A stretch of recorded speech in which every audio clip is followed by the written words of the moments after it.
পাগলের মতো লাগছে আমাকে। আর কারেন্ট অফ হয়ে গেছে, তাই ইনভার্টারে এতটুকুই আলো জ্বলছে। তো দেখো আজকে রান্না করছি একটা ডিলিশিয়াস আবার একটা রান্না করছি। তবে আজকে আমি আছি বাড়িতে, মানে আমার বাড়িতে, বাবার বাড়িতে। তো মাংসটা দেখাচ্ছি। চিকেনটা করছি আমি লেমন চিকেন, মানে এটা শুধু গোলমরিচ আর লেবুর রস দিয়েই হবে চিকেনটা। আগেও করেছি, একদম পুরো ডায়েটের খাবার, বাড়ির সবার জন্যই করছি, কিন্তু অ্যাকচুয়ালি এটা ডায়েটেরই খাবার, কারণ খুব অল্প তেলে হয়, সাদা তেলে রান্নাটা হয়।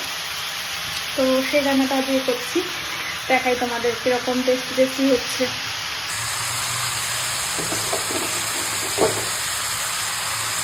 দেখো সবে চিকেনটা দিয়েছি, এখন চিকেনটা ভালোভাবে কষবে, ঠিক আছে, ম্যারিনেট করা ছিল। দেখো কি দারুণ একটা লাগছে, এটা দারুণ খেতে হয়। কারণ আমি একটু খেতে হয় বলছি কেন, কারণ আমি একটু টক টক খুব ভালোবাসি, মানে চিকেনের সাথে একটু মানে লেমনের কম্বিনেশনটা আমার খুব ফেভারিট। সবাই ভালোবাসে না, কিন্তু আমি খুব ভালোবাসি, যে কারণে আমার এই লেমন চিকেনটা খুব ভালো লাগে। আর আমি চিকেনের বহু আইটেম করি, অ্যাকচুয়ালি চিকেনটা সব রান্নার সাথে খুব ভালোভাবে চলে যায়, যে কোনো কিছু ট্রাই করা যায় চিকেনের ওপরে, ভালোও হয় সেটা। চলো আবার টাকা দেখাবে পরে ভিডিও।